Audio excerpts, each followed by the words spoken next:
Pero pag-usapan po natin ngayon, ang dami nagtatanong sa akin. Ngayong natanggal na si Alan Peter Cayetano as Senate President, anong mangyayari sa kanyang petisyon na inain sa Korte Suprema?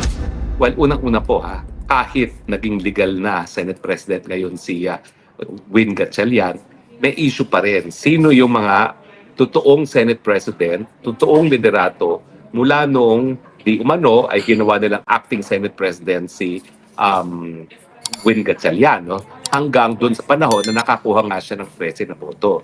Importante po na magbigyan linaw yan. Bakit? May mga checking pinirmahan. Sino ba talagang dapat ang pumirma sa checking yan?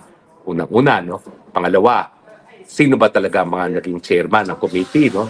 Dahil kung totoo na naging legal na chairman itong si Win Gatchalian, ibig sabihin, walang bisa yung ginanap na pagdinig ng Senate Blue Ribbon Committee na pinamunuan ni Senator Rodante Marcoleta.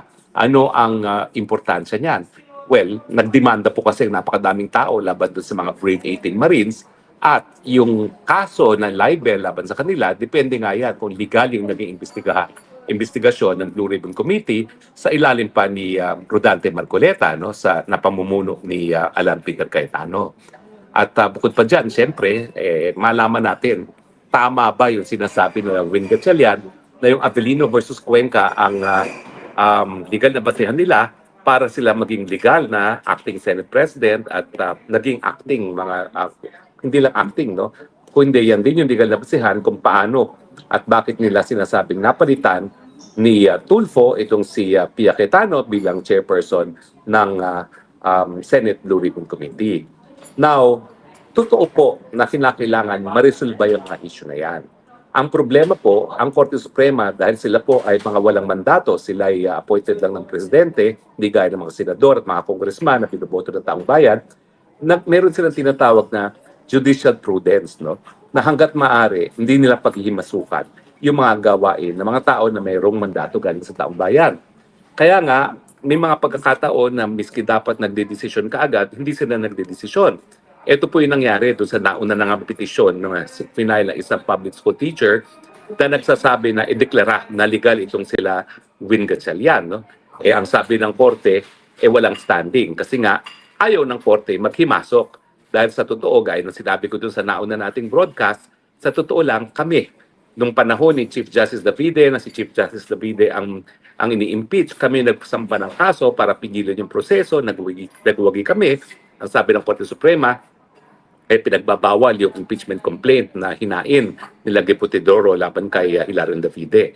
Pero yung mga panahon na yun, wala rin kaming personalidad kasi kami mga ordinaryong mamamayan. Pero kinilala nga kami bilang mga merong tinatawag na citizen standing, yung karapatan ng kahit sino mga ordinaryong mamamayan na idemanda ang gobyerno kapag kahit anong sangay ng gobyerno ay lumalabag sa saligang batas at sa batas. Ibig sabihin, iiwas pusoy ang Korte Suprema hanggat maaari kung ang desisyon niya ay magkakaroon ng impact doon sa desisyon ng mga taong may mandato. Kasi sa demokrasya nga ay dapat they defer to the will of those na hinalal ng taong bayan kesa doon sa appointed lamang.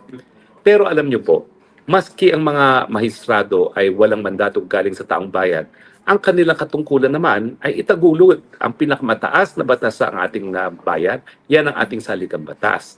Sa totoo lang po, kaya tinatawag na co-equal branch ang judiciary, miski wala silang militar, miski wala silang mga armas, ay dahil ang kanyang kapangyarihan naman ay dahil tinataguyod niya yung katas-taasang batas sa ating lipunan, ang ating saligang batas.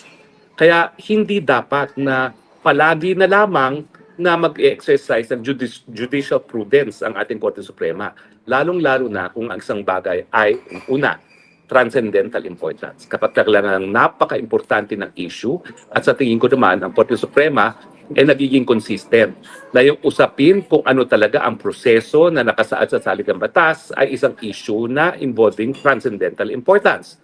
At pangalawa, paulit-ulit na sinasabi ng hukuman na maski wala ng case or controversy, kapag ito ay po pwedeng maulit at umiiwas sa judicial review, o yung tinatawag na capable of repetition but evasive of judicial review, po pwede pa rin magdesisyon ang Korte Suprema. Pero ang suma total, bagamat itong issue involving transcendental importance at saka issue involving something na capable of being repeated and yet evasive of judicial review are kinikilalang exceptions, no? O pagpapaliban, maliban doon sa rule na hindi dapat magdesisyon kung wala ng case or controversy, sa tingin ko, dapat magdesisyon pa rin ang Korte Suprema. Kasi nga, mauulit at mauulit muli yan. O ayan, parating na naman yung impeachment trial ni VP Sara. At gaya ng aking prediction, sinasabi na Luistro na yung number of votes daw na kinakailangan hindi dapat nakabase doon sa total members ng Senate. Bagamat yan ang nakasaad sa saligang batas, no? Na 2/3 of all members of the Senate. Pero dahil nauna nang sinabi ni Win Gatchalian na yung pagbabasihan ng mayorya ng quorum o di naman kaya pagbabasihan ng boto para sa Senate President ay hindi nakabase sa total na numero ng Senado, kundi yung numero lang ng mga senador na po pwedeng sumapi sa botohan. Gagamitin na naman nilang argumento yan. Dahil minsan na silang, sa tingin nila, nakalusot sila, no, na hinalal nila na Senate President si Win Gatchalian, miski wala pa siyang pressing boto. No? So sa akin, ito talaga, para lang maiwasan yung paulit-ulit na pangyayari, kung ano ba talaga ibig sabihin ng all members of each house. Dahil yung all members, yan ba yung numero na nakasaad sa saligang batas o yung numero na po pwede lang bumoto? So kinakailangan mabigyan na ng linaw yan once and for all dahil nakikita natin, yan nga ang naging issue dun sa pinag-uusapan nating sino ba talaga ang naging Senate President bago magkaroon ng tracing boto si Win Gatchalian. At ngayon, yan naman ang magiging issue kung ilang talaga yung boto na kinakailangan para mapakonvict at mapaalis si VP Sara dito sa impeachment trial ito.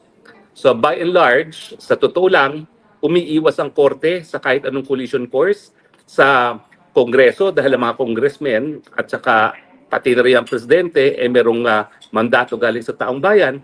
Pero importante naman na dahil sila nga po ang kanilang trabaho ay itaguyod ang saligang batas, wag naman silang mag-exercise ng prudence sa mga bagay na talagang involving transcendental importance o yung mga bagay na po pwedeng maulit hanggang hindi madesisyonan ng Korte Suprema. Well, ngayon nga po medyo bigo tayo dahil yung issue kung tama ba yung nangyari kay Tatay Digong hanggang ngayon walang resolusyon.